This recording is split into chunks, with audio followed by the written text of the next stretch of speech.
What if I told you recruiters aren't the ones who really decide if you get hired? The truth is, hiring managers have their own secret checklist, and it almost never shows up on that job ad laundry list of skills and experience. Miss these invisible boxes, and it won't matter how polished your resume is, you're out. But hit them all, and you instantly stand out from the pack, even against most experienced candidates. By the end of this video, you know exactly what's on that real checklist, so you can walk into your next interview with a massive unfair advantage. If we haven't met yet, hey, I'm Ramin. Over the last 8 years, I've gone from being an invisible PhD graduate to receiving offers from prestigious firms and companies. And now I help underdog professionals build careers that actually go somewhere. I've seen hiring from the inside, not just the HR department, but the closed door meetings where the hiring manager has the final say. And here is the truth. You can't tick every box in the job posting and still get rejected, because those boxes were written for recruiters' process, not the hiring manager's decision. Let me walk you through how the hiring process actually works so you can see exactly where most candidates get stuck. In most companies, there are 3 phases to a recruitment process generally. Phase 1 is talent source. This is done by the talent acquisition responsible, someone who writes the job ad, posts it everywhere, and sometimes headhunt. Their role, fill the top of the funnel with as many potentially relevant candidates as possible. Talking about the candidate funnel, I'm launching my free masterclass on how to end up in that funnel. Comment masterclass below, and I send you the sign up link once it's live. Phase 2, talent screening. This is handled by the recruitment responsible, someone who take the long list of applicants and create a short list. Yes, they can use an ATS system to help, but in most Western countries, ATS can't make final decision. A human still decides. Simply, these individuals checking if you meet the job ad's technical and experience requirements. In phase 3, decision and offer, this is the least transparent part. It's handled by hiring manager, the final boss. They manage the team you'll join, they know the real problems to solve, and they live with the consequences of a bad hire. And here is where most candidates fail. The hiring manager checklist often has very little to do with what was written in the job ad. So what exactly are they looking for? Hiring managers aren't looking at you like a checklist of hard skills. They're thinking, will this person make my team better? Will they solve more problems than they create? Will they stay long enough to be worth the investment? Remember, onboarding someone isn't cheap. It can take 6 to 12 months before a new hire reaches full productivity. So the hiring manager is betting their team's performance, their own reputation, and budget on you. So what exactly is that hidden checklist they use to decide who makes the cut?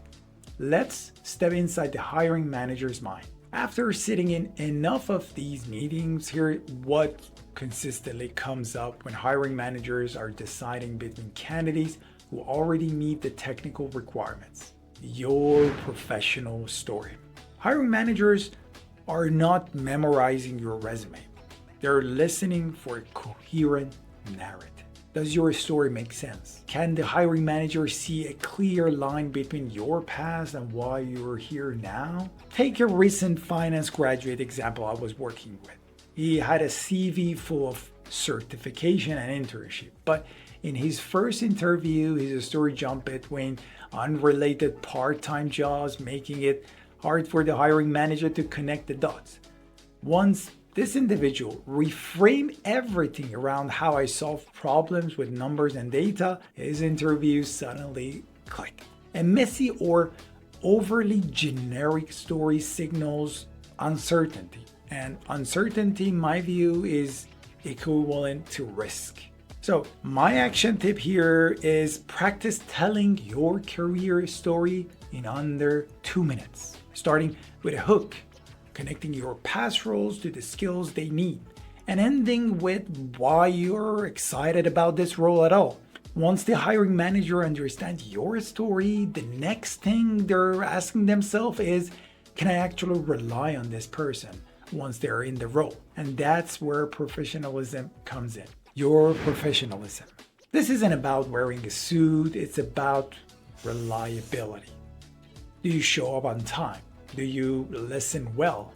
Are your answers structured? Do you follow through? Another candidate, a senior analyst applying for a role at a global consultancy, had all the right technical skills. But during her interview, her answer wandered, and she sometimes over-explained instead of focusing on the result.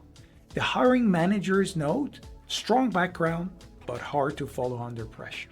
So, that single impression cost her the offer. Not because of capability, but because of doubts about reliability and communication in high-stakes situations. Hiring managers may ask situational awareness to test this, so be ready.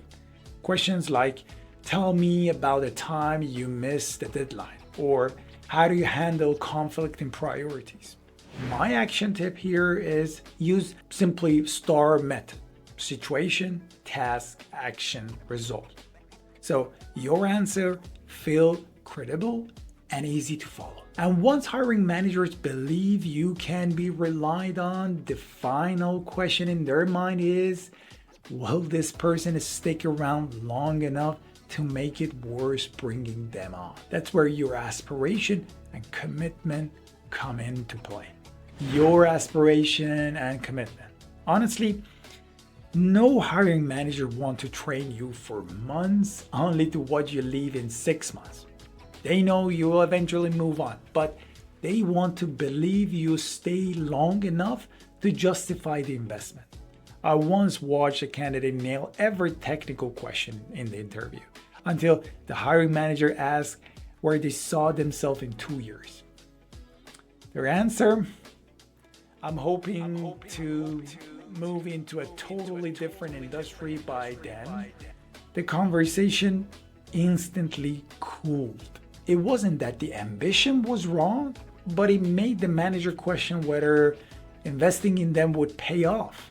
So, my action tip here, align your goals with the company's direction. Instead of saying, I see myself switching industry in a year. Talk about how you want to deepen your expertise in this field or contribute to upcoming projects. After all the formalities, hiring managers often ask themselves, would I want to work with this person every day? That's chemistry, trust, and energy roll into one. It's intangible, yes, but you can influence it by being authentic, showing curiosity, and making the interview a two-way conversation. So how do you take all of this and turn into a strategy you can actually use in your next application or interview? When you prepare for interviews, don't just rehearse technical answer for the recruiter's laundry list. Also prepare for a hiring manager's human checklist, story, professionalism, aspiration. Because once you pass the recruiter, this is the test that decides your future. If you found this helpful, you want to watch my next video where I show you the system to make you rejection proof in your job search. Click here to jump right into it.